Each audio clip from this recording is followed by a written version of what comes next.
Ուկրաինան և Ռուսաստանն իրականացրել են ռազմագերիների փոխանակում 193-193-ի դիմաց։ Ռուսաստանի Դաշնության պաշտպանության նախարարության տվյալներով վերադարձված ռուս զինծառայողները ներկայումս գտնվում են Բելարուսում, որտեղ ստանում են հոգեբանական և բժշկական օգնություն, ապա կտեղափոխվեն Ռուսաստան բուժման և վերականգնման համար։ Ուկրաինայի նախագահ Վոլոդիմիր Զելենսկին հայտնել է, որ վերադարձած ուկրաինացիների թվում կան զինվորներ, սահմանապահներ և ոստիկաններ։ Նրանց մի մասը վնասվածքներ է ստացել, իսկ մյուսների նկատմամբ Ռուսաստանում քրեական մեղադրանքներ են ներկայացվել։ Փոխանակման կազմակերպման գործում ըստ հաղորդագրությունների միջնորդել են Ամերիկայի Միացյալ Նահանգները և Արաբական Միացյալ Էմիրությունները։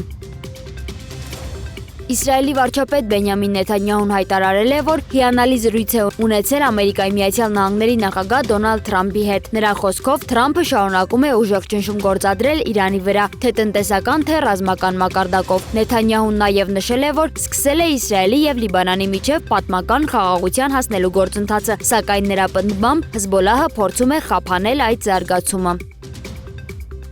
Սպիտակ տան մամուլի քարտուղար Քերոլայն Լևիթը հայտարարել է, որ Ամերիկայի Միացյալ Նահանգների նախագահ Դոնալդ Թրամփի հատուկ բանագնաց Սթիվ Ուիթքոֆը և Ջարեդ Քուշները կրկին կմեկնեն Պակիստան իրանական պատվիրակության ներկայացուցիչների հետ ուղիղ բանակցություններ վարելու համար։ Նրա խոսքով հանդիպման նախաձեռնությամբ դիմել է հենց իրանական կողմը։ Լևիթը նաև նշել է, որ Ամերիկայի Միացյալ Նահանգների փոխնախագահ Ջեյ Դի Վենսը ևս պատրաստ է մեկնելու Պակիստան։ Միևնույն ժամանակ իրանական թասիմ գործակալությունը հայտնել է, որ Թեհրանը որևէ ծրագիր չունի Պակիստանում բանակցելու Ամերիկայի Միացյալ Նահանգների ներկայացուցիչներ Սթիվ Ուիթքոֆի և Ջարեդ Քուշների հետ։ Ըստ աղբյուրի, Իրանի արտաքին գործերի նախարար Աբբաս Արաղչին մեկնում է Իսլամաբադ պակիստանյան ղեկավարության հետ քննարկելու պատերազմի դադարեցման վերաբերյալ Իրանի դիրքորոշումը։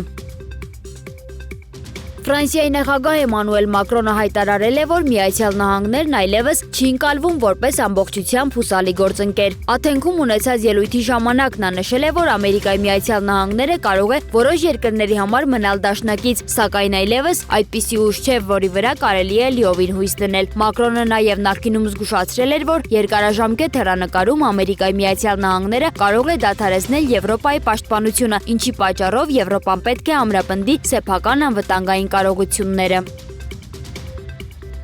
Սիրիայի նախագահ Ահմեդ Ալ-Շարան կոչ է արել Եվրամիության անդամ երկրներին վճռական դիրքորոշում որդեգրել Իսրայելի նկատմամբ և դադարեցնել վերջիններիս հարձակումները Սիրիայի տարածքի վրա։ Կիպրոսում ԵՄ ոչ պաշտոնական գագաթնաժողովից հետո նա հայտարարել է, որ Եվրոպայի անվտանգությունը սերտորեն կապված է Մերձավոր Արևելքի կայունության հետ։ Ալ-Շարայի խոսքով Իսրայելի գործողությունները խաթարում են տարածաշրջանում անվտանգության և կայունության հաստատման ջանքերը, ուստի ԵՄ-ն պետք է պատասխանատվություն կրի այդ խախտումները դադարեցնելու հարցում։